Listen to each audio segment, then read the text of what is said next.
This is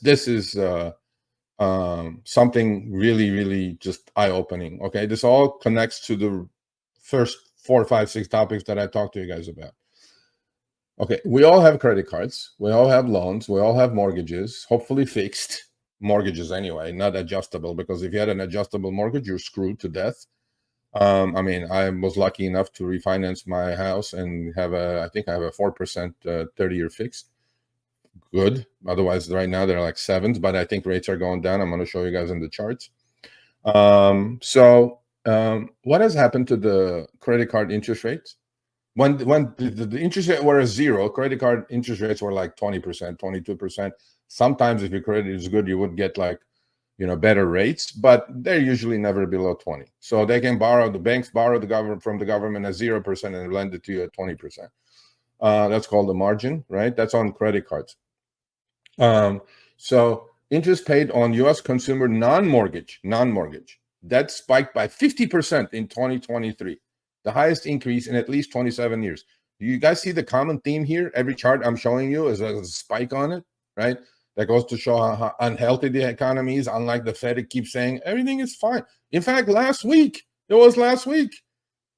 when Jerome Powell got on TV on CNBC and lied, and he said everything is fine, it's all good, no worries, inflation is under control, it's coming under control, we're going to watch. By the way, I'm not convinced that they're going to cut the rates at least twice, if not 3 times this year, because if they don't and they stay behind the curve, market's going to tank another 10% and shit's going to get ugly. So I'm pretty sure they're going to cut rates.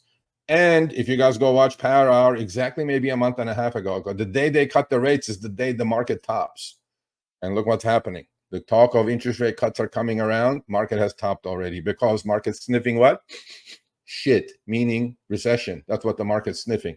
So by comparison, the previous record was 14.1% in 2000, a year before the 2001 recession. So remember I talked to you guys what we're doing? We're financing everything with our credit cards these days. This is what's happening. At the same time, interest paid on mortgage debt jumped 13.8% in 2023, the most since 2006.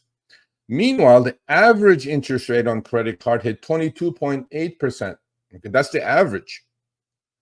Go check your credit cards, right? When you get your statement or online, there is a area that you see what kind of interest you're paying when you're carrying those balances. Remember what I told you guys, if you're going to use credit cards, it's a wonderful thing to use credit, but if you do use it properly, meaning you buy stuff before 30 days is out, you pay all of it.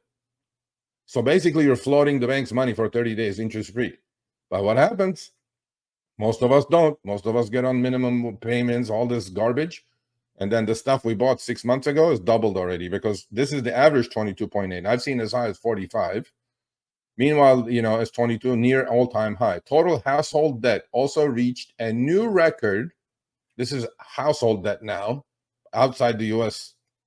federal debt, 17.7 trillion in Q1 2024 and going up.